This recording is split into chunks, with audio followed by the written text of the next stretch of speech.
Welcome, everybody, to another episode of the Ward Central podcast. I am your host, Ricky Valero. On today's episode, we are breaking down the Golden Globes that just ended a few moments ago. The winners were announced. We had a few surprises, but before we dive in, I'm joined by my podcast partner, Benji. How are you, man? Very good, thank you, man. In terms of the kind of big precursors, we're halfway through already, but we still got 2 months left of award season bliss to kind of go through with each other, pontificate.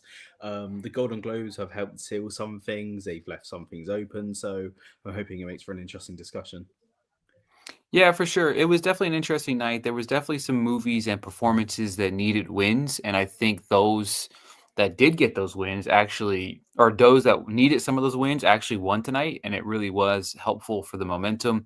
One of the things that people don't realize sometimes when you're talking about award season is speeches do matter. You know what I mean? Like the speeches can matter in getting that emotional pull, or you see that you're watching it, maybe it gives you an opportunity to be like, oh, you know what, maybe I need to go back and rewatch that. Maybe I didn't, see something the first time. But obviously, we'll just kick off with the night started. The big win of the opening of the show was Tiana Taylor taking home Best Supporting Actress for One Battle After Another. It's a performance that if you've heard me on this show, I have talked quite a lot about. And when she won, this is the type of thing where, when people say like award seasons don't matter, and when people consistently say, you know, it's just this or it's just that, people don't care about them. Watch her genuine reaction when they announce her name. She was shocked not only to win, Shocked. and then she delivers just the best speech of the night, period, by far. Like everybody, like she set the bar high, and then just everyone was below it. But Tiana Taylor again gave one of my favorite performances of last year, and to see her be able to pour that out onto the stage for the first time in such a massive setting, I really hope that this is a start of a huge collection of wins, and the only win that matters for me left is obviously the Oscar, and I feel like she should win it. But what were your thoughts on Tiana's big win tonight? I was pleasantly surprised. Selfishly, I had money to be won with Amy Madigan. I thought it was going to happen, and it didn't, so I lost money. But if that money meant that I paid for Tiana Taylor to win, then you know what? It's actually a really good win. If I was a voter, I would have voted for her myself. While she maybe doesn't have the most screen time within one battle after another. She's in like the first quarter and then she disappears the rest of the movie. The presence that she has within, well, first and foremost, actually, when she's in the movie, she's in the movie. She overshadows absolutely everybody by 100. But kind of the presence that her character has within that film without her being on screen, like it's amazing. It's a lot like Mahershala Ali in Moonlight. So I'm very pleased to see it. I hope it goes on to the Oscars. BAFTA and SAG especially are going to be the real testers because I feel like BAFTA we could see maybe a Sentiment of Value lady win. SAG potentially still go for Amy Madigan. So there's still a lot of ambiguity with it. I don't agree with people on X saying that it's kind of locked for her now for the Oscar, but it's a good start, that's for sure. Yeah, I definitely agree with you 100%. And then, of course, the second one of the night, we saw Stellan Skarsgård take home supporting actor. It's crazy to me because I felt like this was a little bit of a surprise, but when I did my rankings on who would win tonight, he was actually my second pick. And I know you said you swapped him before the show started. Yes. Glad I Um, did that. a big win for him, right? This is a massive win that he kind of needed, especially since at the Globes we don't split the supporting categories up, so you Mm. only get the one. Um, Speech was interesting, but I think the membrance of the speech is obviously going to be talking about cinema as a collective whole. I felt like that's a little bit of a dunk on Netflix as it continues from the film itself, but Skarsgård with a big win tonight to kind of remind people that he's in the race. Because again, I mean, at the end of the day, like we could be looking at like a four-legged race here right now for a Yeah. supporting actor with the one battle, and we have Jacob Elordi who's coming off Critics' Choice, Skarsgård here, Benicio's been winning everywhere. Sean Penn's just left out lingering, and it's like almost to the point where he's like, is he four now? You know what I mean? Like, is he Mm. four? And it'll be interesting to see how it goes on because I still still feel comfortable with Elordi as my number one for SAG, but the Oscar, I'm not sure where I'm at Oscar wise yet. What did you think of the win and how you think it factors into everything? It wouldn't have been my personal pick, but I can see why he won, and what I did end up changing my mind, and I did predict him. In terms of winning the Oscar, I'm really, really 50-50 because on one hand, I think he's going to win BAFTA, and as I've said many times on this podcast, when the race is split, Best Actress in particular, but even in the other categories, BAFTA is very good at predicting who will eventually go on to win the Oscar. However, he isn't SAG nominated, so he's not winning SAG. I mean, that's for sure.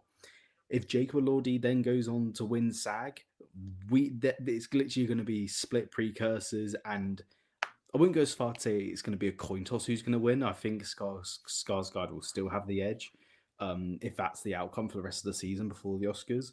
But again, it leaves ambiguity. But I'm not mad at that at all. I've said it many times. This is when award season's fun, when you don't know entirely what's happened. And as things start to kind of get wrapped up in a lot of other categories, it's nice to have a couple categories to kind of look forward to come the night. Yeah, speaking of which, obviously original song, original score, and animated, predictable almost. Mm-hmm. Ludwig winning score more than likely will probably lean onto the Oscar. Original song, K-pop Demon Hunters. If Sinners or that song I Lied to You was going to win, I felt like this was the only place it probably could have. The Globes gave Sinners such a strong push nomination wise, but obviously it did win global box office, which I was kind of surprised by that. I think I didn't predict it. I guess maybe I'm stupid for thinking that the Mm-hmm. award probably should go to the movie that made the most money, but I don't know what I don't know anything apparently about that award. But song score, I don't really care to talk about box office achievement. I outside of the fact that I do love the fact that Sinners got a moment on TV, but we're kind of looking like animated score and song might be already in the bag, correct? Score and animated, yes. Song, probably, but these are now the only two major ceremonies that honor original song as a category, and K-pop Demon Hunter has won them both. However, we've got 2 months to go until the Oscars, and if Sinners has an upward projection, or even if it manages to kind of stay on the level that it's at now, original song has seen some upsets in the past. The last one I can think of was "Fight for You" from Judas and the Black Messiah, and I do kind of think I Lied to You could potentially still win the Oscar. I'm not saying I'm predicting it, but I think it still has a chance. So because the thing is, you got to remember with this win is that it's coming from K-pop Demon Hunter compared to Sinners, which is definitely like I still think is number two for Best Picture compared to K-pop Demon Hunter, which is like a very good animated movie, but it's not a big awards juggernaut in general outside of animated feature and original song. So still predicting Golden for the Oscar probably, but there's still room for I Lied to You. Yeah, another one for the night obviously was Secret Agent. Secret Agent won for Best Picture, not English. I had sentimental value here. I had sentimental value. I wavered here, I but lost money. I wavered here because I thought with the nominations in the acting categories, I felt like it was such a stronger play here. And again, just was wrong. I'm okay being wrong here. I, I'm not a secret agent person at all. It, yeah, Sinner. We had a comment in the chat here. Sinner's being stuffed for best original song doesn't sit right with you. I get it, but it's just the song of the moment, you know what I mean? And I voted for "I Lied to You" during the Critics' Choice because I have a vote in the Critics' Choice. If I had a vote at the Globes, if I had a vote anywhere, I'd probably vote "I Lied to You." I would probably vote the Testament of Van Lee, but that's a different conversation for a different day. But or Train Dreams is actually a fantastic song too. But that said, Best Picture non English language, Secret Agent, much needed boost in the direction for that film. We were talking about things that needed wins. Secret Agent needed a big win tonight, along with obviously I'm going to coincide the conversation together because of that's what we're talking about right now Mhm. is Wagner Moore's win in drama. Those two really helped the Secret Agent in a week that we've consistently said this film needs a big win. Yes, and it's made me now really want to put it. Put F1 as my number 10 in picture, but I'm tempted now to swap it back for The Secret Agent because it's shown it's there's nothing more to say except from the fact it's really kind of given it that boost in love that it really needed. It was on its lifeline after the BAFTA long list. Yeah, but downside, it was just an accident is starting to be Eh, it can't win yeah. anything. Like can't win anything.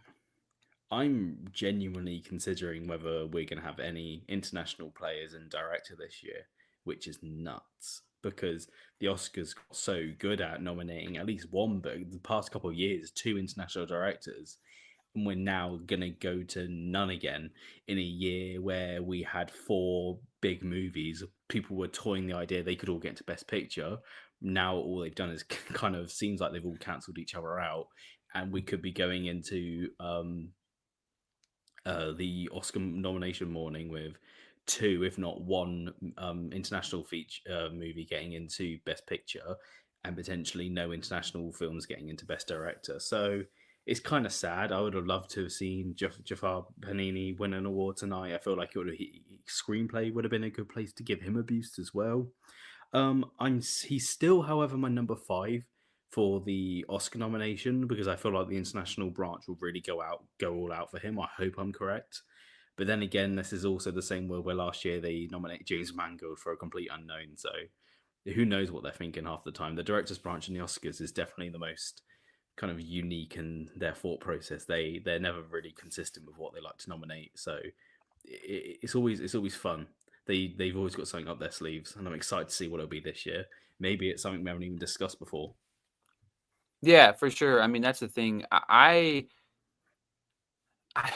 I almost lean Joachim Trier is the fifth slot for it's such an interesting because I mean, right now, obviously, when it comes to director, we're both One Battle, Sinners, Hamnet, Frankenstein, right? You know what I mean? That's where we're at four, right? Yes, and then Mike Supreme as number 5 or 6. It's so hard to tell at the moment, man. But it's crazy to me because I could also see a world where Del Toro doesn't get nominated too. You know what I mean? It's weird because like Hmm. I want to say that I just want to say we have three safe in Kugler, Zhao, and PTA. I mean, honestly, we're all playing for a consolation prize anyway. You know, PTA is I winning the mean, Oscar. I even Like think Zhao could potentially end up being snubbed.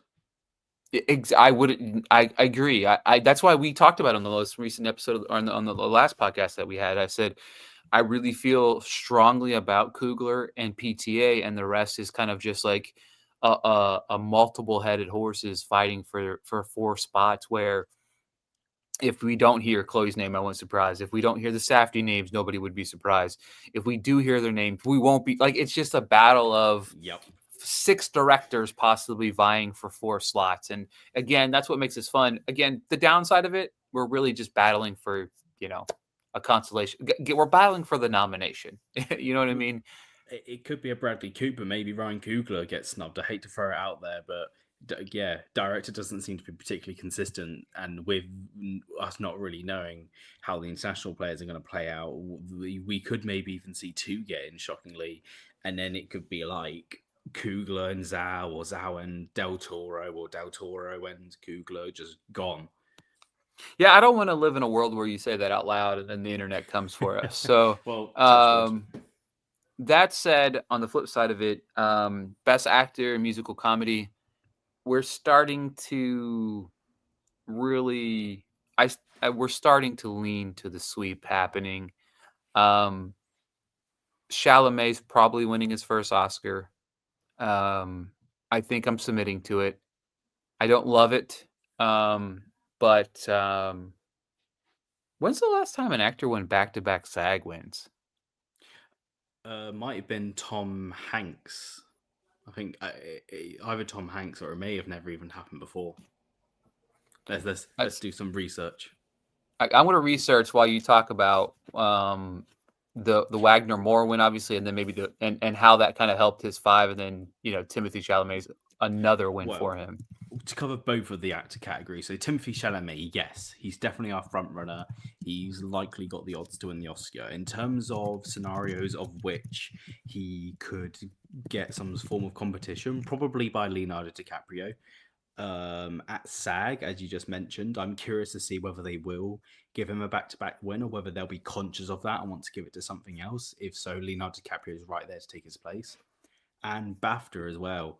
Even if we live in a crazy world where Hamnet wins best film at BAFTA, BAFTA kind of go out on their own limbs to kind of give the wins to what they want, and they're very good at predicting precursors. Now, Marty Supreme, due to it being a very Americanized movie, having this very aggressive, fast pace, I don't think it's going to be massively embraced by the British Academy. And if I am right, we could potentially see Leo win at BAFTA, and then at that point, poor man, like the best actor is going to get stressful. And then Wagner Mora, so Secret Agent, as we mentioned, really wasn't its lifeline. It was getting fucked over by many other precursors, especially the BAFTA long list. So to have him win here and then it also have a surprise foreign language film win was exactly what it needed. It kind of brings it back into the conversation of whether it will sneak its way into Best Picture. Was before, if it hadn't have won in these categories, we would have been pretty confidently saying that it was done. So wait, the first year for the SAG was 94? Mm. So 90, so it was 94 was the first year, so he wouldn't have won back. Hanks won the No, he one wouldn't back have to won back back to back. because it's only Hanks only won for 94. He probably would have won in 93 for Philadelphia too. He won the Oscar Mm. back to back. But looking at the list, I don't see any man that has won back to back. Well, I mean, the Um, stats are meant to be broken, so it could be Chalamet who does it first.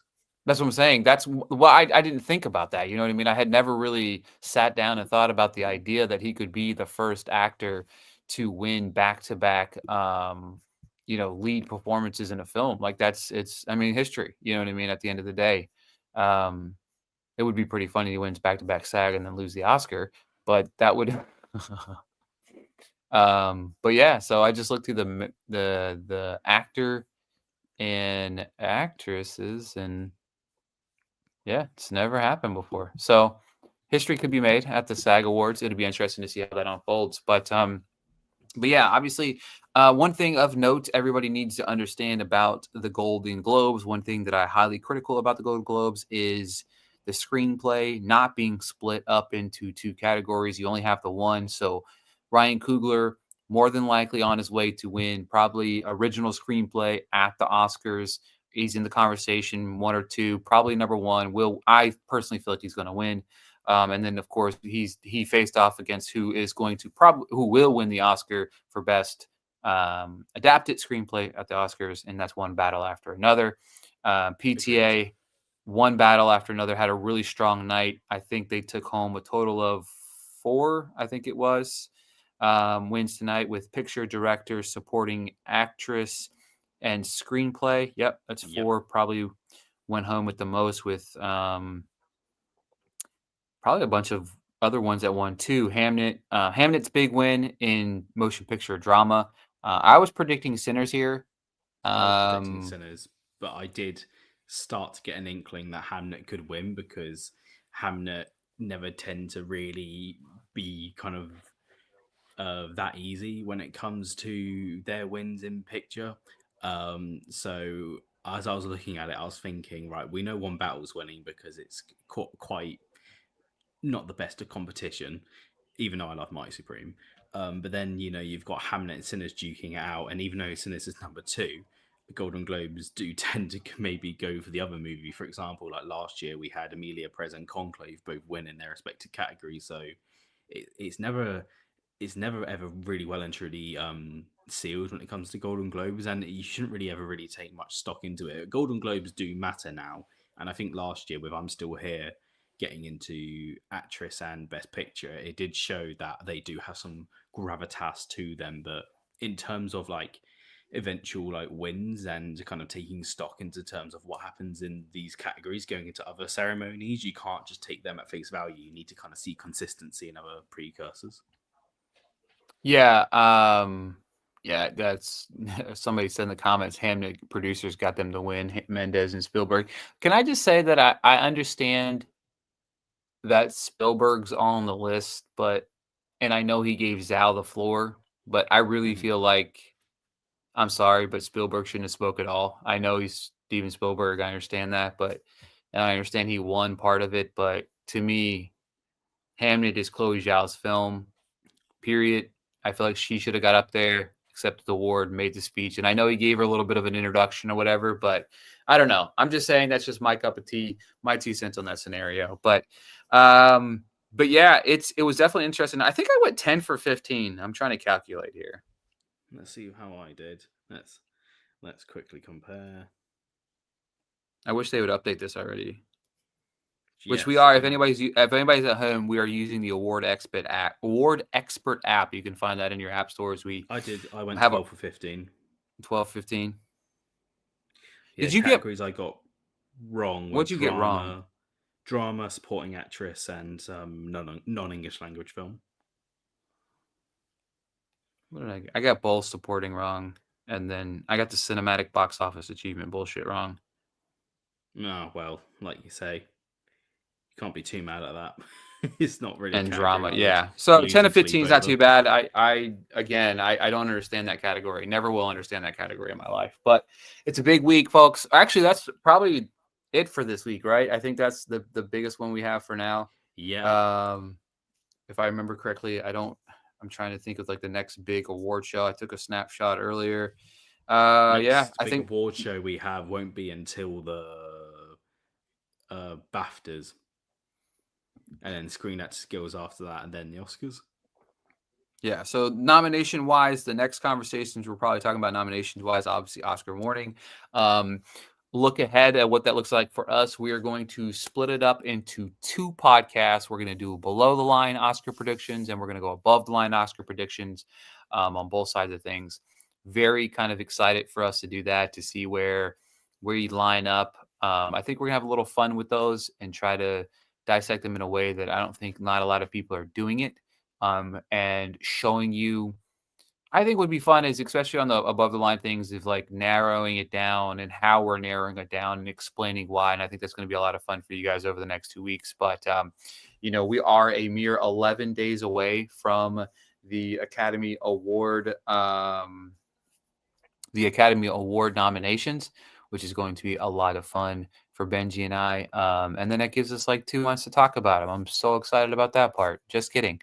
But we'll be 3 months into the new year already with films, and It'll make it a bit long. It makes it a bit long winded, but at least we'll be waiting less longer for. I mean, because it's kind of crazy. Because I mean, every single year when the Oscars is done, I'm always sad that award season is over. But then by the time you get to October, it's kind of back up and running again. So you wait 7 months, and then you're kind of back in the thick of it, making your predictions. You're kind of you've got the outline of the top 6 movies likely to get in. You've got a sense of what's going on. So every season is award season. That's my saying.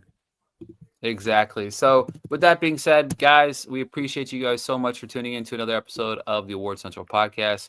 We will be back very soon in your ears, maybe on your eyes, breaking down the Oscar predictions as we inch closer and closer to those. So, thank you guys for tuning in and have a good night, good morning, wherever you're listening to.